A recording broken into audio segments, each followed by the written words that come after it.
নমস্কার বন্ধুরা, আমরা কি করি, কমলাটা খাই যে কমলার ছালটা ফেলে দিই। এখানে ফটাফট কমলার ছালটা একটা রেসিপি বানিয়ে দিই। কমলার ছালটা বিরিক বিরিক কেটে জলে অল্প নুন দিয়ে এটা ভালো করে ভাপিয়ে নেব, যাতে এর কষটা তেঁতোটা বেরিয়ে যায়।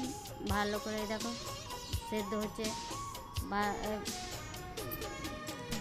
বাস এটা তুলে নেবো। এবার সাফ জলে আরও একবার সেদ্ধ করে নেবো এটা ভালো করে, যাতে এরা দুবার কষ্ট বেরিয়ে যায়, দুবার তেঁতোটাও বেরিয়ে যায়, যাতে এটা খেতেও সুস্বাদু লাগে, খেতেও মিষ্টি লাগে, খেতেও ভালো লাগে, ছেলেদেরও খুব পছন্দ হয়। এটা দুবার সেদ্ধ করে এটা জলটা ঝরিয়ে নেবো।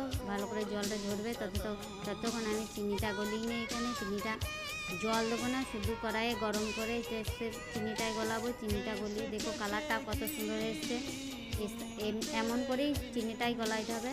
ফের এই চিনিটা গলে গিয়েছে ভালো করে। এবার এই কটা কমলার ছাল কটা চিনির ওপরে দিয়ে ভালো করে 5 মিনিট মতো একে নাড়াচাড়া করব। 5 মিনিট মতন। কালারটা দেখো কত সুন্দর এসছে, একদম খেতেও জেলির মতন লাগবে।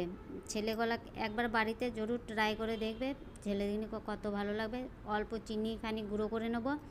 এটা তুলে নিয়ে এটা অল্প 2 মিনিট তুলে নিয়ে 2 মিনিটের মতন ঠান্ডা করে নেবো। যে চিনিটা গুঁড়ো করেছিলাম একটা একটা করে ওই চিনিটার সাথে মাখিয়ে নেবো। মাখিয়ে একটা একটা করে নিয়ে প্লেটে রেখে দেখো কত সুন্দর জেলির মতনই লাগছে খেতে। একবার বাড়িতে জরুর ট্রাই করে দেখবে।